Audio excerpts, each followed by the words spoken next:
Science वनचा first chapter आपला gravitation सुरू करू आपण. देखील तुमचे डिफिकल्टीज वगैरे नंतर असतील तर कॉमेंटमध्ये किंवा मला व्हॉट्सअपवरती तुम्ही मेसेज करून सांगाल काय समजलं तुम्हाला काय नाही समजलं. ठीक आहे. ग्रॅव्हिटेशन त्यातलं आपण पहिलं पेज, त्यातलं पहिलं टायटल ग्रॅव्हिटेशन. ठीक आहे. आपल्याला ग्रॅव्हिटेशन बद्दल कोणी सांगितलं? Sir Isaac Newton. ग्रॅव्हिटेशन बद्दल आपल्याला सर्वात पहिले कोणी सांगितलं? Sir Isaac Newton. आणि तुम्हाला ती फेमस गोष्ट पण माहिती आहे की सर आयझॅक न्यूटन जेव्हा एका ॲपलच्या झाडाखाली बसले होते तेव्हा त्या झाडावरनं ॲपल खाली पडलं. आता जेव्हा ॲपल खाली पडलं झाडावरनं तर न्यूटननी विचार केला. जसं पहा, आता सपोज ही अर्थ आहे आणि अर्थवरती सपोज हे झाड आहे, कन्सिडर करू आपण, आणि इथे ॲपल आहे. मग ॲपल खाली मूव्ह झालं व्हर्टिकली डाऊनवर्ड डायरेक्शनमध्ये. तर अर्थातच आयझॅक न्यूटननी विचार केला की हे जे ॲपल आहे हे ॲपल असं हॉरिझॉन्टली का बरं असं फ्लो नाही झालं किंवा दुसऱ्या डायरेक्शननी का बरं नाही गेलं, ते व्हर्टिकली डाऊनवर्डच का बरं. त्यात पहिली गोष्ट तर अशी आहे की हे मूव्ह झालं म्हणजे याच्यामध्ये मोशन प्रोड्यूस झालं. आता मोशन प्रोड्यूस तर न्यूटननी आधीच आपल्या लॉजमध्ये सांगितलं होतं की जोपर्यंत फोर्स ॲक्ट होत नाही तोपर्यंत मोशन ऑब्जेक्टमध्ये प्रोड्यूस होऊ शकत नाही. मग हे मूव्ह झाला आहे डाऊनवर्ड डायरेक्शनमध्ये म्हणजे इथे कुठला तरी फोर्स ॲक्ट होतो. ठीक आहे. नंतर न्यूटननी विचार केला आणि मग न्यूटननी एक आपलं कन्क्ल्युजन बनवलं की यस, ज्या काही ऑब्जेक्ट आहे आणि दुसरे ऑब्जेक्ट असणार तर ह्या ऑब्जेक्ट दुसऱ्या ऑब्जेक्टवरती फोर्स अप्लाय करतात. मग हे इथेच होते का फक्त? नाही, तर युनिव्हर्सली पूर्ण युनिव्हर्समध्ये कुठेही जर का टू ऑब्जेक्ट्स असणार तर ते एकमेकांवरती फोर्स एक्झर्ट करतात. ठीक आहे. आणि मग त्या फोर्सला नाव दिलं न्यूटननी ग्रॅव्हिटेशनल फोर्स. ठीक आहे. तर हे झालं आपलं ग्रॅव्हिटेशन.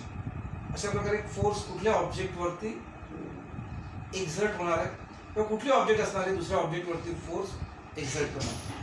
आणि नेहमी तो फोर्स त्या ऑब्जेक्टच्या, जसं आता इथे आहे हे इथे सेंटर आहे, आपण असं म्हणू की हा जो फोर्स आहे हा डायरेक्टेड टुवर्ड्स द सेंटर. ठीक आहे. असा हा फोर्स राहणार आहे. आता आपल्या याच्यामध्ये नेक्स्ट टॉपिक आहे फोर्स अँड मोशन, जे आपलं 9th मध्ये होतं. त्याबद्दल त्यांनी विचार करायला सांगितलं आहे. फोर्स अँड मोशन 9th मधलं आठवा तुम्ही. फोर्स आणि मोशन मध्ये काय संबंध आहे? ठीक आहे. एखादी ऑब्जेक्ट मोशन मध्ये त्याचा जो स्पीड आहे तो स्पीड जर का आपल्याला चेंज करायचा आहे तर फोर्स अप्लाय करणं आवश्यक आहे. किंवा ऑब्जेक्ट मोशन मध्ये आहे, जर त्या ऑब्जेक्टची डायरेक्शन आपल्याला चेंज करायची असणार तर आपल्याला फोर्स अप्लाय करणं आवश्यक आहे. म्हणजे बघा, स्पीड चेंज करायचा आहे म्हणजे स्पीडमध्ये असणार, त्याचा वाढवायचा आहे, कमी करायचा आहे किंवा 0 करायचा आहे, तो फोर्स आवश्यक आहे.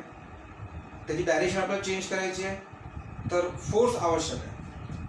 ठीक आहे. तर हे आहे फोर्स आणि मोशन मधलं relation. What are the effects of force. त्यामध्ये आपण पाहिलं आहे 7th स्टँडर्ड पासून आपण पाहत आलोय की what are the effects of force. आपल्याला माहित झालं. मग न्यूटनचे 3 लॉज. न्यूटनचे 3 laws. Laws of motion.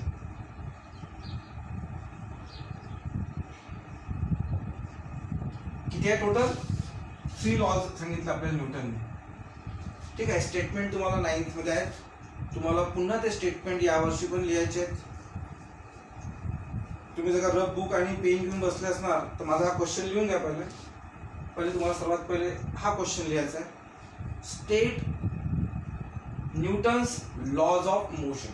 State Newton's laws of motion, आणि हे तिन्ही लॉज तुम्हाला त्याच्यामध्ये लिहायचे आहेत. ठीक आहे, वाटल्यास मी सांगून देतो. फर्स्ट लॉ न्यूटनचा, ठीक आहे, Newton's first law of motion. काय म्हटलं तर Newton first law of motion मध्ये, आठवते का? आठवा तुम्ही, सध्या मला ऐकायला येणार नाही. ठीक आहे, बघा काय सांगितलं होतं Newton first law of motion. Every object remains in the state of rest और in the motion in the straight line unless it is acted upon by any external unbalanced force. हा आपला फर्स्ट लॉ होता. ठीक आहे, न्यूटनचा, की कुठले object रेस्टमध्येच राहणार कुठपर्यंत, जोपर्यंत त्याच्यावरती एखादा फोर्स ऍक्ट होत नाही, किंवा मोशनमध्ये असणार तर ती त्याच मोशनमध्ये राहील, त्याचा स्पीड चेंज वगैरे होणार नाही जोपर्यंत त्याच्यावरती फोर्स ऍक्ट होणार नाही, किंवा तिच्या डायरेक्शनमध्ये चेंज होणार नाही जोपर्यंत त्यावरती फोर्स ऍक्ट होणार नाही. हा झाला आपला न्यूटन्स फर्स्ट लॉ. हे तुम्हाला लिहायचं स्टेटमेंट. हे या वर्षी कामात आहे, पुढल्याही वर्षी तुम्हाला, त्यानंतरच्या वर्षी तुम्हाला नेहमीचं स्टेटमेंट तुम्हाला लक्षात ठेवायचं. नंतर आपण सेकंड लॉ पाहिला न्यूटनचा, तो पण तुम्हाला लिहायचा आहे. तुम्हाला क्वेश्चन सांगितला मी 1 नंबरचा. ठीक आहे, लिहून घ्या तो. State Newton's law of motion, state Newton's laws of motion. Total 3 laws तुम्हाला लिहायचे. सेकंड लॉ, आठवा सेकंड लॉ काय होता?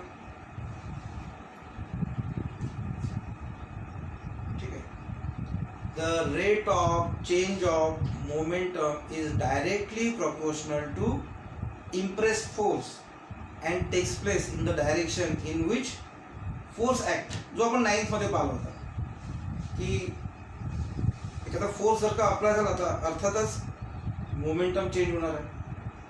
आता ह्या मोमेंटमचा चेंज होण्याचा जो रेट आहे हा directly proportional to directly proportional to impressed force आहे. आठवते सेकंड लॉ आपण पाहिला होता, F is equal to ma. ही इक्वेशन आपण डिराईव्ह केलं होतं, आठवून घ्या नंतर, किंवा सेकंड लॉ तुम्ही पाहून घ्या. पुन्हा स्टडी तुम्हाला करायची आवश्यकता आहे. 9th मध्ये होता हा आपल्याला. आणि थर्ड लॉ आपण पाहिला होता, Newton's third law of motion. To every action there is equal and opposite reaction. म्हणजे कुठला एखादा फोर्स असणार अप्लाय झाला तर तेवढाच फोर्स एक अपोजिट डायरेक्शनमध्ये अप्लाय होणार आहे, असं आपण हे पाहिलेलं आहे 9th स्टँडर्ड मधलं. ठीक आहे, तर तुम्हाला हे 3 लॉज त्यांनी रिकॉल करायला सांगितले आहेत, या 3 लॉजला. ठीक आहे, त्यानंतर नेक्स्ट टॉपिक आहे आपला circular motion and centripetal force. त्यांनी थोडं आयझॅक न्यूटन बद्दल इंट्रोडक्शन दिलं आहे. मी तुम्हाला याच ग्रुपमध्ये बुक, ज्यांच्याकडे बुक्स नसतील त्यांना डाउनलोड करून घ्या ते बुक्स. मी तुम्हाला हे दिलेलं आहे त्याची साईट आपल्या ग्रुपमध्येच, त्यातनं तुम्ही करू शकता. ठीक आहे, आयझॅक न्यूटन बद्दल थोडंसं वाचून घ्या. नेक्स्ट टॉपिक आहे आपला circular motion and centripetal force.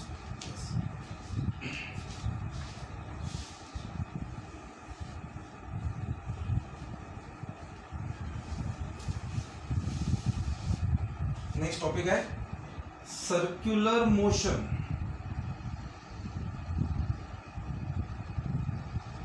and centripetal force.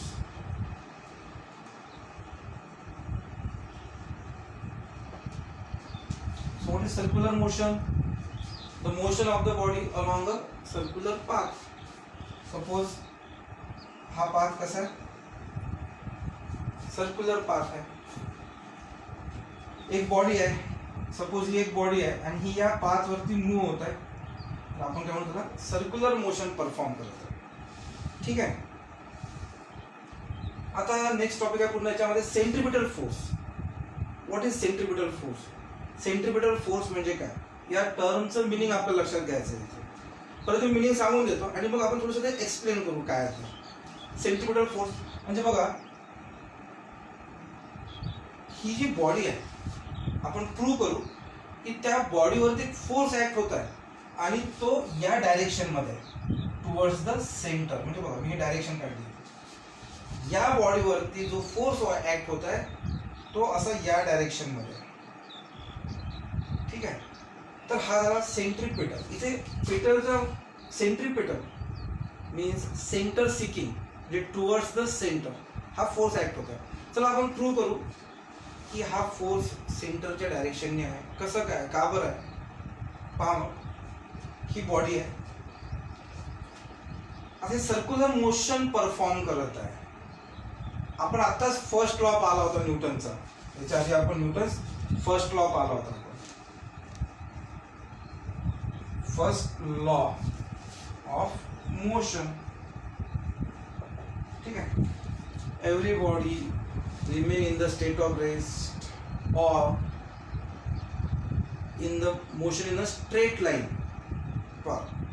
Tendency कशी असते, motion in a straight line unless acted upon by external unbalance force. म्हणजे कुठली बॉडी समजा मोशन मध्ये असणार तर ती कशी राहणार आहे, मोशन स्ट्रेट लाईन मध्ये राहणार आहे मोशन, ती आपली डायरेक्शन चेंज नाही करणार. ठीक आहे.